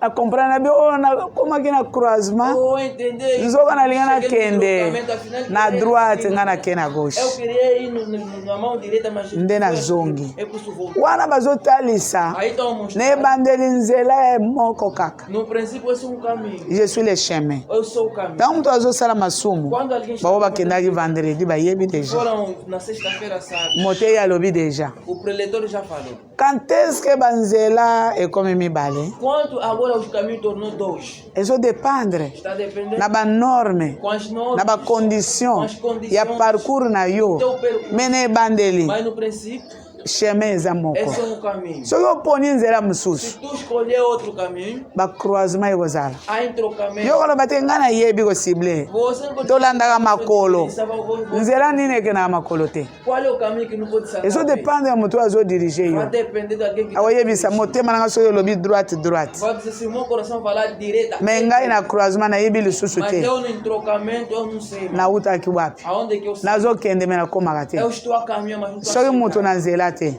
Nem se soki mwana na nzela te não encontrasse filho, nalinga na continue kaka senão eu ia continuar balobi parcours percurso. oyo ozotambola yango ekosala ete banzela ekoma mibale É misato que vai mini fazer que os caminhos tornem 3, 4. alors soki 13 4 vendredi bateyaki biso De sexta-feira nos pregaram. nzambe ayebi ya kokanga yo Deus sabe, vai te privar.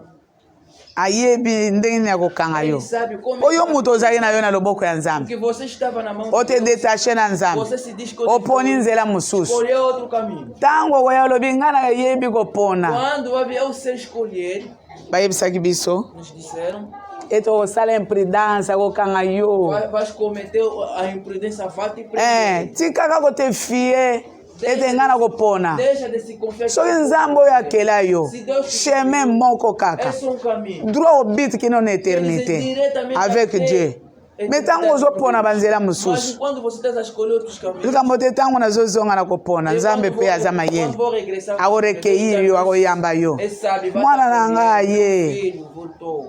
sikoyo pona E agora escolhe. pona Escolhe. balobi okosala kaka impridance Aí vais cometer imprudência. opona mobali mabe Vai escolher opona mwasi mabe opona negócio mabe, Vai escolher camarada mabe, quartier mabe. Os amigos ruins. Miss Rouge. Olha, Você obriga me colonioso. Você obriga. Mas chama como tu opona. Mas nem você próprio que escolheu. É impridância ou sala, nzambe batika kayete. Deus não se abandona. Batika ka jamais nzambe. Deus jamais Quase ali abandona. chame a vie Ele é éternelle. o caminho da vida eterna. E agora só é É trompete. por isso no som da trombeta, Balobi o luka ko simba gauche vai droite. procurar pegar a esquerda Ba direita. condition égale qualification. As condições é igual qualificação. Balobi mutu oyo akendaka na chemin ya vie, Alguém que vai no caminho da vida il faut qualification. tem que haver a Yokoloba te ngai niko nazaka na peniel naza qualifié. Você não pode dizer eu sou Nico. Oyo grâce nga na interprétaka mama naza Eu graça qualifié. que interpreta a mamãe, eu sou Wana qualificado. papa bokilo lokola alobi te aza moyibi te ye alobi Aí naza vai qualifié. como fala que não, Non. eu não sou qualificado. Eza yango te. Não é. Na chemin ya vie No caminho da vida eza na bacondition. tem condições. Bacondition wana As condições ekobanda na se. tá começando. Bacondition As condições yango nde ekoqualifie que yo. vai te qualificar. Apocalypse 2 verset 9 à 11. Apocalipse 2, 9 a 11. Toteyaki yango deja na Já montagne. pregamos no monte. Eza kaka te baoyo bazobiangama bajuif Não é somente aquele que chama dos nde bango balobi biso toza balongi é que vão falar que não me são bango moko perseguidos. baza synagogue ya Satan. Mas eles são sinagogas Siège de Satan quer dizer, vanda a wana. morada do diabo onde que se. Me yo olobi naza muyuda Mas você falou sou naza na judeu. chemin É o teu caminho. bokonzi ya nzambe O reino de Deus. vie éternelle eza mpo na A biso vida eterna é para nós. balobi bongo te Não assim. na psaume 121 Salmo 121. balobi je lève mes yeux vers les Eu montagnes elevo meus d'où me olhos. viendra le secours. Aonde virá o meu Le secours me vient de O l'Éternel socorro vem do qui a Senhor. créé la terre et le ciel. Criou o teu e Il a ne luz e a terra. permettra pas que mes pieds chancellent. Ele nunca vai permitir que os meus pés escorreguem. Akolinga te. Il ne permettra pas que mes pieds Ele chancellent. Tes jamais pieds chancellent. permitirá que não, os meus pés Balobi escorreguem, não. nasemboli miso na nga na ngomba. Eu levantei os meus Akozwa lisungi wapi? Ah, lisungi eza na ngomba te. O meu socorro não vem do Yo koloba te montagne yango nde vie Você éternelle. não pode dizer que o monte que Te eza bongo te. David alobi je lève mes yeux vers les montagnes. Davi disse, eu levo meus olhos. D'où me viendra le secours? Aonde virou meu socorro? A comprendre. Ele compreendeu. Secours eza na montagne te. O socorro não é no mundo. Le secours me vient de O l'Éternel socorro vem do qui a Deus créé la terre et le que ciel. criou o céu e a terra. Il ne permettra pas Ele jamais que tes pieds chancellent. Pona nini? Meus pés Po escorreguem. temple ya Baal Porque o templo de Baal eza mpe na montagne. Basalela yango na montagne. Eza na sommet. Bango bayebi eza pene ya Nzambe. ele sabe que dá Ntango bakei batali mikuwa ya basakrifise oyo babomaka kuna me eza na montagne. Me eza na montagne. Yango David ayebi kodifferencie. É por isso que Davi sabe diferenciar. Montagne, Monte, est-ce que yango epesaka secours será que te dá socorro? ou bien secours epa Nzambe? Ou o socorro vem de Mpo Deus? bato ya Bale Porque os bango mpe bazoluka secours epa Nzambe. procuravam também socorro. Yango batie temple na bango. Também construíram Soki ote fie na montagne tu se confiar, ozala moto ya kosieta na kosieta. vai ser um Mikolo nyonso osietaka kaka. Il faut que se confie na Dieu ya montagne. tem que se confiar com Deus do mundo. Bio lokola okendaka ngomba toza bato ya montagne. Você como sempre soube, nós somos mundo. Est-ce que oza qualifié Será que és qualificado lokola moto ya montagne? como alguém do mundo? Est-ce que moto oyo apesaka bomoi Alguém que dá oyo apesaka biyano oyo asalaka faveur na montagne oza na ye Será que você está com ele? qualification Qualificação. na kati ya bacondition Dentro das condições. qualification. Qualificação. Il faut baqualifie yo Tem que te qualificar na kati na yo dentro de temple ya Nzambe Será que tem ou bien que synagogue ya ou Satan. sinagoga de Me Satan? ozali na Mas montagne você está no mundo. Nzambe ayebisa biso Deus tinha nos dito. montagne eza na montagne kaka bato ya malamu te bayaka losambo. No monte, nem somente as Bato ya malamu bazali bato ya mabe as baza. boas pessoas estão ali. Yango também, babandi baza bato oyo babomaka baza. os bandeiros, matadores estão ali também. Yoko te fie na montagne Você te. não se confia. Nga naza na chemin ya montagne. Eu sou o caminho do mundo. Ozozongisa nga na montagne. Tá me fazendo Oza do demon. mundo, você é demônio. Tokolanda mateya ya mardi na jubilé. Vamos acompanhar a pregação da Qualificação. Qualificação. Verset 9. Versículo 9. Obana ote qualifié. Começa a se qualificar. Ote fiaka na mpo oza muyuda. Você anda a se confiar porque é judeu? Ou bien ote qualifiaka mpo oza na ye. Ou você se qualifica porque tem. Message eza A wana. mensagem está aí. Naza na chemin na kati na nga. É o teu caminho. Ye mto apesaka bomoi. Ele é que dá a vida. Mais soki ote qualifié Mas se tu se qualificar, lokola nga nazalaka como nazalaka eu sou, ekosimba te. vai dar certo. eza Philippiens 3 oyo Paul alobi. Philippenses 3, onde Paulo. Paul alobi nga naza na tribu ya naza na libota ya Abraham. Na tribu ya Benjamin. Circoncis 3e jour à 8e jour. Mais na zèle naza persécuteur ya église. Moi aussi cependant j'aurais sujet de mettre ma confiance à la chair. Philippiens 3 verset 4. Okiti. Moi aussi cependant j'aurais sujet de mettre ma confiance en la chair. Si quelque autre croit pouvoir se confier en la chair, je le puis bien davantage. Moi, circoncis le 8e jour, de la race d'Israël, de la tribu de Benjamin, hébreu né d'hébreu, quant à la loi pharisienne, quant aux zèles persécuteurs de l'Église, irréprochables à l'égard de la justice de la loi. Mais ces choses qui étaient pour moi des gains, je les ai regardées comme une perte à cause de Christ. Et même je regarde toutes choses comme une perte à cause de l'excellence de la connaissance de Jésus-Christ mon Seigneur, pour lequel j'ai renoncé à tout. Et je les regarde comme de la boue afin de gagner Christ. Afin de gagner Christ.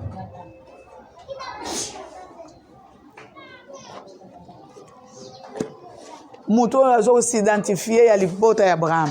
Circoncision nzamba loba naza nango ya 8e jour. Mais naza persécuteur église.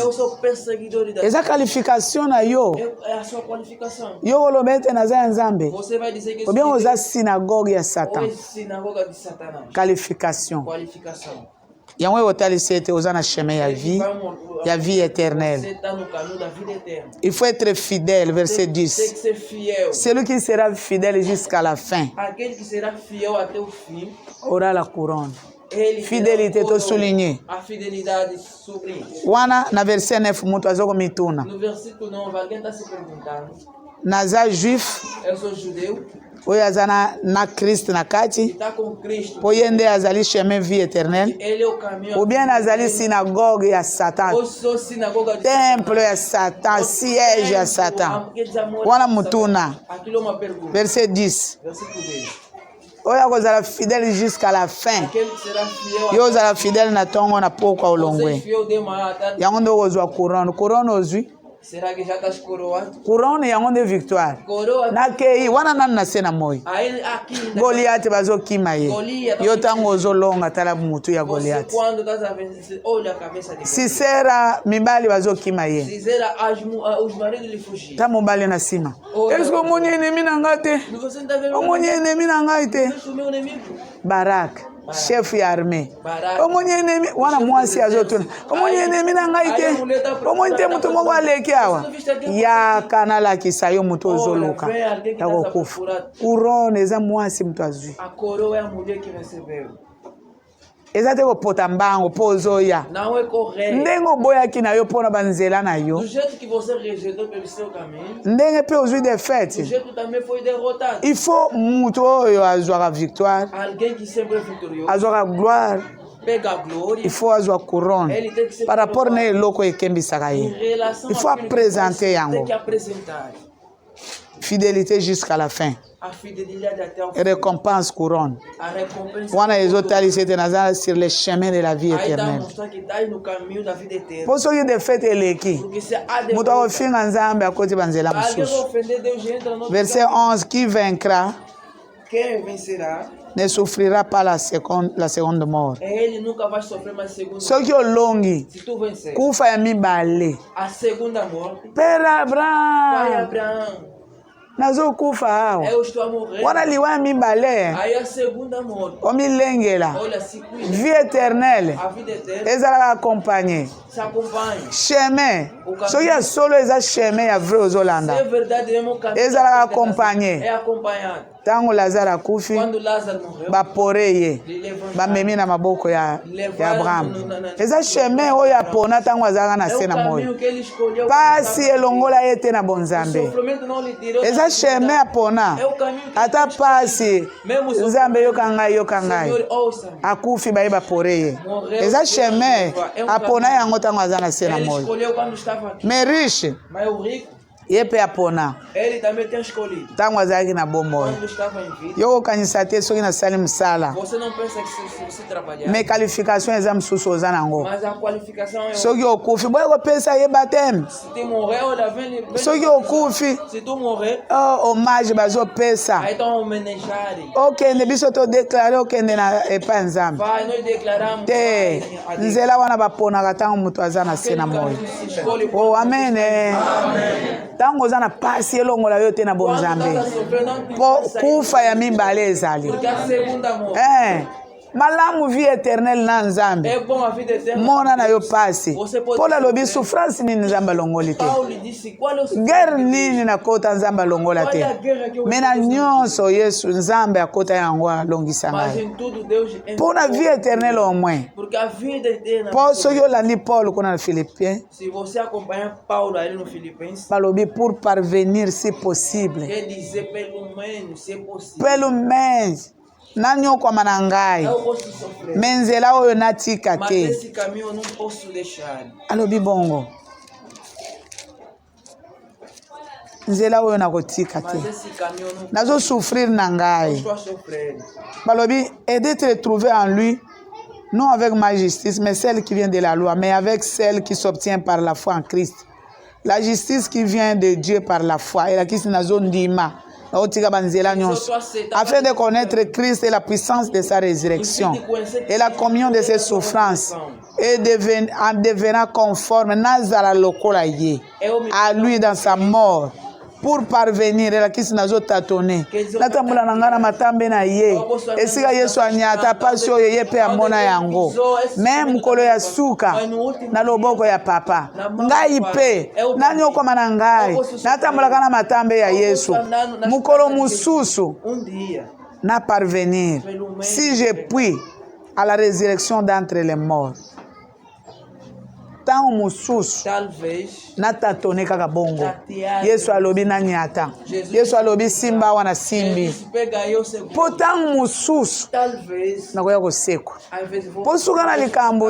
sheme oyo ozopona O caminho que estás a escolher yango ememela yo kufa ya é que mibale vai te trazer a ou segunda bien vie morte éternelle ou a vida eterna. soki ozotatone malgré pasi ebomaka mutu te pasi eliaka mutu te nzambe eyokanga mawa yo moto koyeba wana ezali bacondition Aqueles são condições. eske ozotambola ndenge okokaki Será que estás ou bien oza synagogue ya satan ou és eske oza fidèle jusqu'à la fin Será que és ou bien ofidélité na yo ezalaka ya batop ou a tua eske ozwaka couronne na eloko oyo olukaka você coroado nazobondela nzambe kino apesanga bongo mokolo ya suka bongo ya seko Deus já te eske na vaincre Será que eu ou venci? bien liwa ya mibale ekokanga Ou ngai a segunda morte vai me atingir? balobi basheme oyo ezali ya moke na ya monene Esses caminhos são estreitos e largos. ezali propre mpona bato oyo basalaka masumu É próprio para quem yango balobi pecador. nzambe ayebi ete okosala imprudence dans les choix Deus disse que vai fazer vi na yo ekozala defete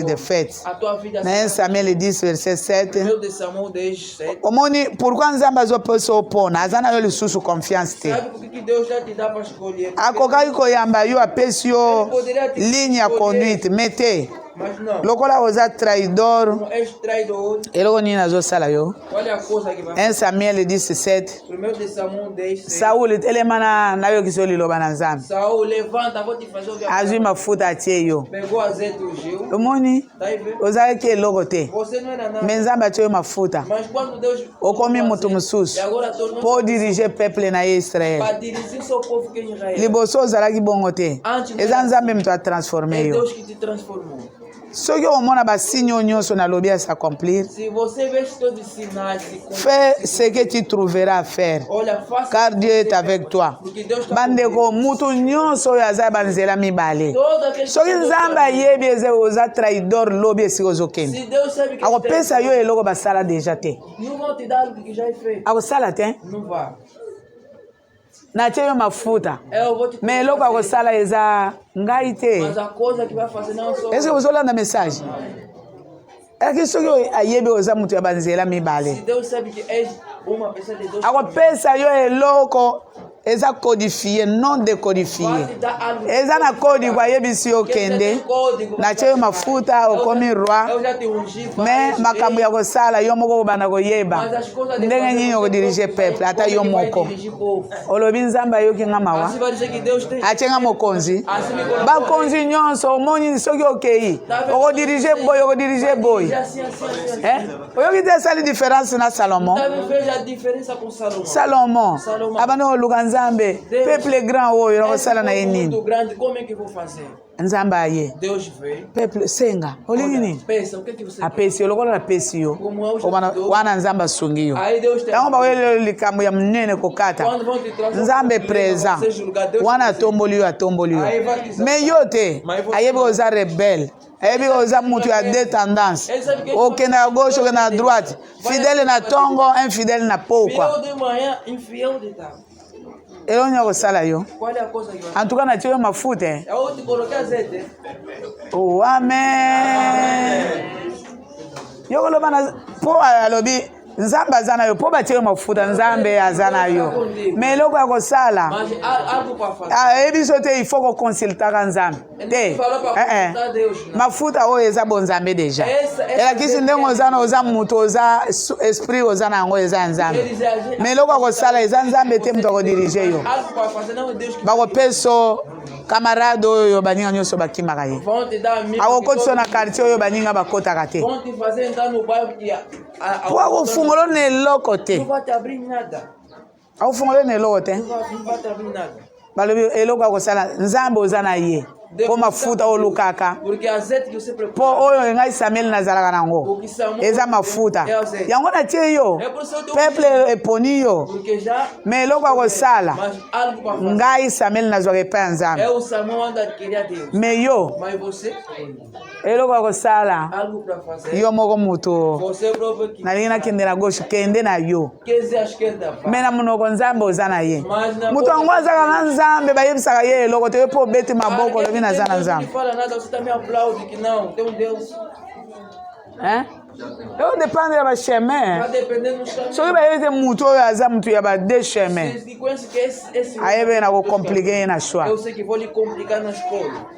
mafuta oza nango me o dépendre na ngai te basi ya mabala ebele aza na libala lia na ndenge na yo lata na ndenge na yo obotaka kaka bana yo mpe olobi naza na libala me famille kasi soki obali olobi merci bazwa bango charge mobali wana bana nyonso ye moko moto asupportaka me yo ozongaka kaka epai ya papa na yo na mama na yo na banoko na yo po bapesa yo me na monoko naza mwasi ya libala osambwe na yo me balobi Dieu est avec toi oza na penyele oza na penyele kodi kudu penyele street asanti ata bino botangaka te bolingo bokangola makala omoni kotangaka eloko eza na esprit po oyo otaki likolo kodi kudu penyele street asantidade 1 de Pedro capítulo 1 versículo 15 mas como é santo aquele que vos chamou, sede vós também santos em toda a vossa maneira de viver. Soyez saints car je suis saint. Amen. Wanangai. Soki mutu akomedite yango mikolo nyonso soki aye eloko ya liboso nzambe olobaki boye bolinga bokangola makala yo oloba tete kodigo nyonso naza nango naza na kodigo nyonso ya penyele me bayebi osala eloko okosala oyebi te lendi ekozala ndenge nini naza ya penyele oyebi te mardi ekozala ndenge nini ayebi te mutu ayebi te azobeta maboko na Hébreux 4:10 balobi efforçons-nous donc d'entrer dans ce repos. Efforçons-nous donc. Tanga kaka parti awana. Efforçons-nous donc d'entrer dans ce repos. Et là kisi. Lokola Yesu lokola chemin. Ye azali vie. Azali nyonso. Yende bapesaki biso. Tant mutu aboyi na ye. Me nzambe na tolérance na ye lokola vie na yo eza defete me nzambe alobi efforcez-vous donc kasi bosala makasi Esforçai-vos. bokota na repos yango bazoloba Esforçai-vos para entrar. po chemin wana ememaka na repos Aquele éternel caminho leva ao repouso, ao descanso. wana misala esili Aí já não tem trabalho. mutu akotravaye lisusu Já te não haverá trabalho. kosua mino esili Aí ranger dentro acabou. quel repos céleste Jésus d'être à toi pour la mort et la vie dans les jours mauvais de chanter avec foi tout est bien ma paix est infinie. Quel repos, quel repos, quel repos, quel céleste repos, quel repos céleste quand t'en fais Seigneur. Auprès de toi j'aurai ma place. Après les travaux, les combats, la douleur, à jamais je pourrai voir ta face. Quel repos, quel repos. Quel repos, quel céleste repos. Et qui c'est vie éternelle. Ele diz a vida eterna. Ceux qui ont recevoir rien. Tu receber, Au côté na repos ya aí libela. tu entra no descanso eterno. O bandela yango kuna te. Você não vai começando ali. Il faut awa na se. Tem que ser aqui. Est-ce que ozana ye? Será que tens ele? Soki ozana ye. Ou você tem? Po Sauli bayebisi ozana ye. Porque Saul Mais eloko ya kosala eza ngai te. Bakoyebisa yo te nani akanga yo. Mais oza na penyele bakoyebisa yo te nani aloka yo. não vão te falar que Bakoyebisa yo te osala nini po okoma nini. sério. Bakoyebisa yo te Que não vão. mutu nyonso Todo mundo oyo recevoir Christ que recebeu Cristo, oyo aza fidèle na ntongo kino pokwa que é fiel de couronne azozwa kante eske okolonga quanto que você bakoyebisa yo nini basala vão yo. te dizer o que te Oh, fizeram. amen église me yo oza na Mas penyele você está cá na naza ya Eu penyele sou da naza ya eu penyele sou da Penhém. me agitation nde eloko Mas a agitação é basundola yo você foi lokola abandonado Sauli como Saul. balobi Sauli Você não Saul? nzambe oza na ye na penyele oza na liga oza na montagne ozali na monoko obetaka maboko me eloko ya kosala Mas algo para fazer. yo moko na mtoki Olha, por sua. ya monyeki yaka na yo tokobeta maboko eloko ya kosala yo mutu okoyeba Algo para fazer você quem sabe. ifo bayebisa yo basala yo nini o Te falar, vão te fazer o quê? basala yo nini O que vão lhe fazer? nkembo na yawe yo mokobisi na bilaka nkembo yo nde nzambe nangu ya papa e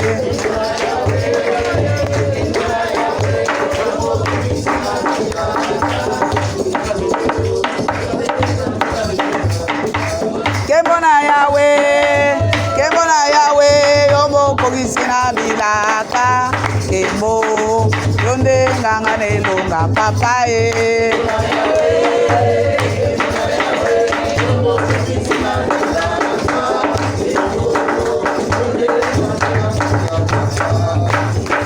mama lelo yo yesu elonga nanga yo kumama lelo yo elonga nanga yo kumama lelo yo kumama yo kumama lelo yo kumama yo kumama lelo yo kumama yo kumama lelo yo kumama yo ndenganga na biso yo kumama na yembeli elonga yo kumama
lelo na tongo na 5 heures daí. Hoje de manhã lá para 5 horas.